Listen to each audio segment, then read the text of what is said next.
한국당 얘기를 좀 해야 되겠는데요.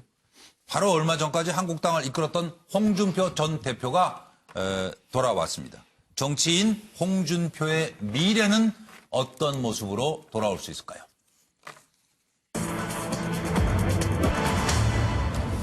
돌아온 홍 반장의 싸늘한 한국당.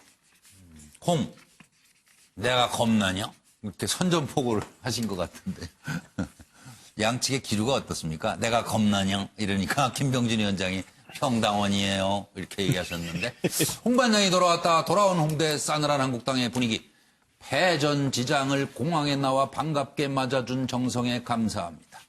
봄을 찾아가는 고난의 여정. 때 되면 다시 시작하겠습니다. 전당대회 출마? 그건 마음대로 해석하세요. 당권을 잡으려 새롭게 정치하는 것이 아닙니다. 김병준 위원장은 홍 전 대표가 비대위 평가하긴 그렇고 고생하고 계십니다. 그러니까 김병준 비대위원장이 아주 좋은 덕담 해준 것으로 이해를 하겠어요. 그리고 내가 겁나냐? 친박들과 아웅다웅 싸울 입장이 아니에요. 친박들은 전당대회 출마를 막아야 하나 말아야 하나 고민 중 아니실까요? 비대위 관계자 홍 전 대표 귀국할 때 강효상 의원만 이건 현직 의원들 중에서 그렇다는 얘기입니다. 강효상 의원만 갔다. 새가 없어요. 새가. 배현진 전 후보가 공항에 마중 갔는데 개인 배현진 이름으로 인사하러 간 것. 정치적 계산할 만큼 이 세계를 알지 못해요. 라고 얘기했습니다. 에 대해서는 좀 어떻게 좀 평가하시는지도 좀 궁금합니다. 평가하기는 제가 좀 그렇고 고생하고 계십니다. 어제 홍준표 전 대표 귀국하면서 비대위에 고생하신다고 말씀하셨는데 그에 대한 답변도 하나 주시면 아주 좋겠습니다. 제가 좋은 덕담을 해주신 걸로 그렇게 이해를 하겠습니다. 지금 제가 솔직히 별로 그렇게 크게 신경 쓰고 있지는 않습니다. 지금은 평당원 중에 한 분이고 옛날 대표로 계실 때는 한마디 한마디가 당내에 상당한 파장을 일으키고 그랬습니다만 지금은 밖에서 무슨 말씀을 하셔도 당내에서 그런 어떤 소요가 일어난다든가 파장이 일어난다든가 아주 격렬하게 반응한다든가 이런 게 없습니다. 그래서 별로 그렇게 제가 관심을 안 두고 있습니다. 일각에서는 대통령께서 다시 전당대회에 출마할 것이다 이런 시각들이 있던데요. 지금 내가 할 일은 대한민국을 위해서 하는 일이지 당권 잡으려고 새롭게 정치하는 것은 아니라고 생각합니다. 그러면 저희가 출마를 안 하신다라고 이해를 해도 되는 거예요? 마음대로 해석하십시오. 차기 전당대회를 출마하신다는 전제하에 만약에 그렇게 하시게 되면 윤리위를 회부해서 제명 결실을 밝혔다 이런 흐름도 있던데 거기에 대해서는 어떻게 생각하십니까? 난 뭔 그런 뉴스가 나오는지 이해가 안 되는데 당내에서 내가 겁이 그래 나는 모양이죠. 친박들이 내 겁이 그래 나는 모양이죠. 이제는 친박들하고 싸울 그런 입장이 아닙니다. 내가 그 사람들하고 아웅다웅할 입장이 아닙니다. 맞습니다. 쉬고 오셔서 그런지 좋아지셨는데요. 젊어 보이세요 아주. 누가 먼저 얘기하시겠어요? 자유롭게. 노 변호사님? 저요? 예. 네, 정말 간단하게 하겠습니다. 예. 홍준표 전 대표는 사실은 정치를 떠나서는 사실 수가 없을 것 같아요. 현재 상황으로는. 그러니까 아마 추석 지나고 나서도 이제 본격적으로 뭔가 해보시려고 시동을 거시는 게 아닌가 생각이 들고요. 예. 그런 상황이기 때문에 당연히 현재 비대위원장에게 조금 강력한 메시지를 뭔가 보내고 싶어 하시는 제 화살표 그림의 그 두께와 방향이 사실은 이제 그런 걸 의미하고 있습니다. 때가 되면 다시 시작하겠다가 이미 때가 왔다 벌써 그렇죠. 이렇게 보시네요. 네, 저는 지금 벌써 무르익었다 벌써 본인 시작했다. 입장에서는 하는 거고요. 이제 당연히 비대위원장 입장에서도 홍준표 전 대표의 말에 신경을 쓰시겠죠. 예. 그렇지만 저는 그거는 좀 약하지 않을까 좀 생각이 드는데 그런 것하고 무관하게 네. 전체적으로 자유한국당의 분위기는 이미 조금 기울지 않았나. 네. 양 박사님은 어떻게 전망하세요? 저는 이 그림대로 전망을 합니다. 네. 어쨌든 김병준 위원장이 마지막에 이렇게 표현합니다. 별로 제가 관심을 두지 않습니다. 라고 아까 싱크에서 이제 그렇게 이야기를 하는데 홍준표 전 대표는 내가 그리 겁나는 모양이지 해놓고 수습을 합니다. 아차 이렇게 이야기하면 안 된다 해서 친박을 갖다 붙이면서 그때 친박이 등장한 수습을 거예요? 하거든요. 이 흐름을 잘 보면 예. 홍준표 대표는 내가 그리 겁나나 하는 거고 김병준 비대위원장은 네가 좀 겁나는데 예. 안 나는 잘난다. 그래서 나 관심이 안 둔다. 이런 이 선문답을 하고 있는 거죠. 예, 어떻게 될지. 최진영 변호사는 전망이 어떠세요? 아까 그림을 봤더니만 예. 다시 한번 보여주시죠. 예. 한국 계실 때와 미국 갔다 오신 모습이 다른 모습이 딱 눈에 띄는 것이 머리를 공항 굉장히- 들어올 때 모습이요? 예, 머리를 굉장히 짧게 잘라는 그러니까 그런 머리를 느낌이 짧게 있었습니다. 자르셨어요. 예. 우리가 머리를 짧게 자른 데가 어디죠?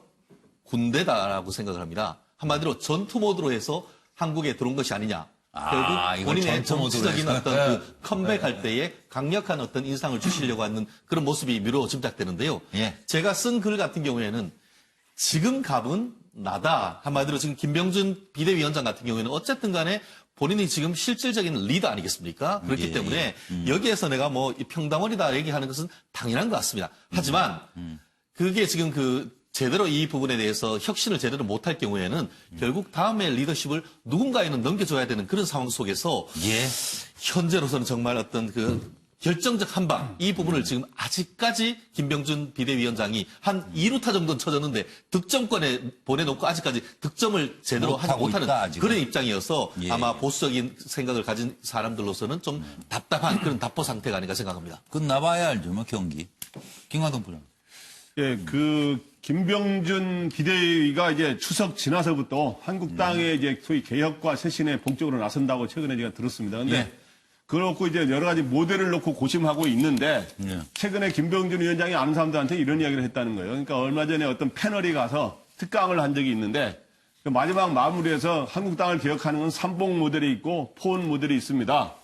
라고 했는데 삼봉 모델을 쉽게 말하면 고려를 끝내고 이제 조선을 건국한 정도전처럼 완전히 아파트로 말하면 재건축하자는 입장이고 포원 정몽주 모델은 리모델링 하자는 입장입니다. 근데 이제 김병준 위원장은 완전히 판을 갈아엎으면은 홍준표 전 대표라든가 이런 사람들 설 자리가 별로 없지 않겠느냐. 예. 그래서 이제 삼봉 모델을 추진하는 그래서 결국에는 내년 2월에는 보수 통합해서 새로운 신당을 창당하는 이런 걸 예. 이제 구상한다는 거예요. 네. 취재에 의하면. 근데 이제 지금 현재 홍준표 대표는 현재 한국당의 현재 체제는 자기가 가까운 사람들 위원장이 많이 있기 때문에 예. 이 체제가 큰 틀에서 유지되는 그런 예. 거를 선호하는 것 같습니다. 알겠습니다. 김영주. 네. 사실은 이제 김병준 위원장 입장에서는 현재 우리 비대위원장이기 때문에 네. 홍준표 전 대표에 대해서 말하자면 평당원이다 해서 이렇게 부인하고 그럴 수 있고 자신감을 가질 수 있을 텐데 홍준표 전 대표 입장에서 보면 또 정반대로 네. 김병준이라는 사람이 그냥 학자 출신이지 정치적으로 오래 버틸 수 있느냐 이런 정도에 별로 그렇게 무게감 있게 받아들이지는 않을 것 같습니다. 서로 간에. 예. 문제는 홍준표 대표 입장에서는 공항에 나와 있는 사람들 중에 그야말로 정량감 있는 사람이 없어요. 예. 속으로 부글부글 끓었을 거예요. 야, 그걸 그럴 것 이제 같아요, 그거는. 사실은 야. 친박에 대한 섭섭함을 저렇게 표현한 거고 예. 그 결과로서 본인은 계속적으로 말해 SNS를 통해서 사이버전을 통해서 계속 자기가 살아난다는 것을 좀 자기 핵심 예. 보수 당원들한테 보여주려고 하지 그렇겠죠. 않겠나 그렇게 예. 생각합니다. 차명희 전 의원님은 어떻게 전망하세요? 지금 상황을 제가 이제 네. 그림으로 비유했는데요.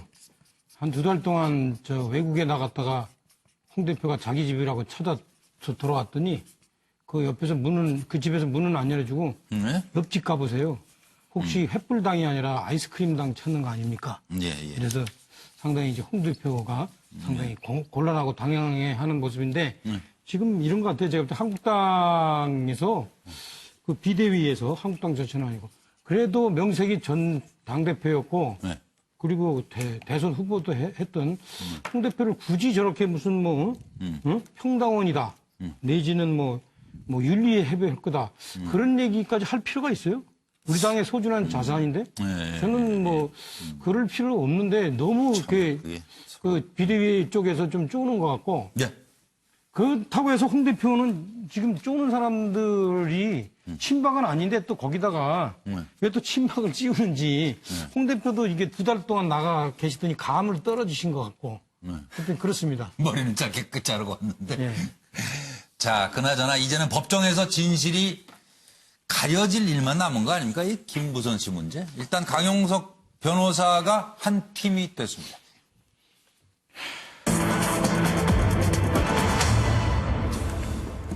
자, 강용석 변호사에게 뭐 수임료 반을 외상으로 한다. 김부선 씨 계좌번호 공개하고 후원금 모금은 계속한다. 이게 어떻게 되는 거예요? 고소한 강용석 손잡고 경찰 조사를 받았어요. 남은 의문점은 뭘까요? 선임 이유에 대해서는 박주민이 강용석을 추천했다. 박주민 의원이. 적폐가 적폐 밝히는데 진보 보수가 어디 있냐?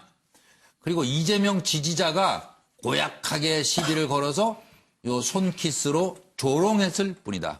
강용석 변호사의 수임료 반은 외상했다. 후원금 고맙습니다. 귀히 쓸게요. 그리고 요로 계속 보내주세요. 계좌 이렇게 돼 있고 11년 전 사건 고해성사하듯 말을 했다. 후련하다. 이재명 허언 반드시 밝혀낼 것. 고소를 하는 건지 지금. 네, 들어보시죠. 여기서 TV에 나오는 사람들을 보네요. 그렇게 TV가 나오셨어요? 네, 헐, 안방 가운데. 아이고.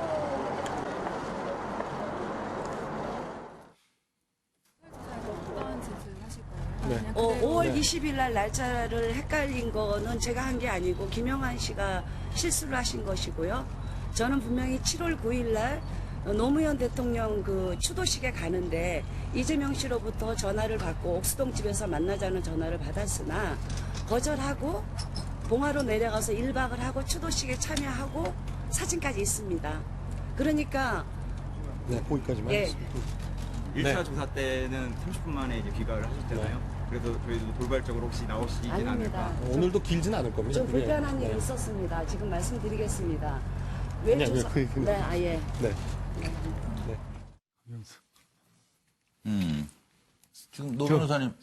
먼저. 네. 노변 하시고. 예. 기본적으로 사실은 의견서만 제출했다고 지금 그러고 증거는 사실 안 냈다고 얘기하고 있고요.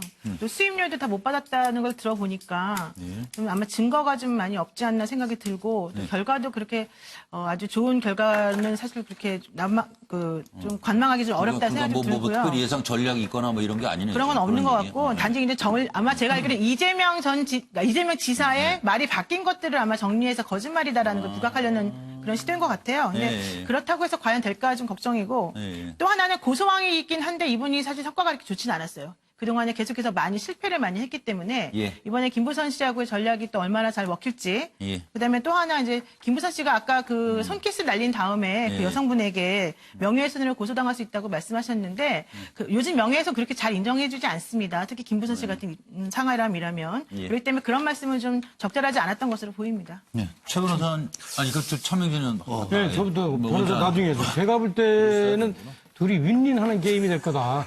강 변호사가 그냥 아마 김부선 씨를 담당하지 않았을 거다. 쭉 상황을 다 파악을 했을 거다. 이 강용석이 간단한 사람이 아니에요. 너무 잘 나가가지고 삐끗해서 그렇지. 제가 알고 있기로는 간단한 사람이 아닌데 그래서 강용석은 아마 충분히 자기가 상황을 파악하고 이게 일관성이 있다. 승소 가능하다 하고 해서 맡았을 거고 또 김부선 씨는 그런 걸 통해서 자신이 현재 그 분명하게 주장하는 걸 단순하게 이제 이렇게 언론 플레이가 아니라 법적 근거를 상당히 확보를 했을 거고. 근데 하여튼 둘 다 윈윈이죠. 시간은 다 갔는데 뭐 그리고 순서까지 뭐 다 정하시면 뭐 더 진행하시죠. 미안. 아니, 저 먼저 하려고 그랬어요. 최 변호사님. 그렇습니다. 제가 그 김부선 씨의 그 페이스북을 봤는데 계좌를 올려놨더라고요. 그 모 은행 계좌를. 근데 지금 이제 좋아요를 누르는 분이 한 60명밖에 안 되는 것 같습니다. 의외로 지금 저조한 것 같은데 그 돈이 모이면은 최후의 승자는 변호사다. 강 변호사가 되는 겁니까? 그런데 내용을 봤더니만 지금 시간이 내일 오전 11시에 남부지방검찰청에 고소장을 제출한다고 하는데 마무리하겠습니다. 진실을 알고 싶습니다. 김주하 앵커의 MBN 뉴스 팔로 이어집니다.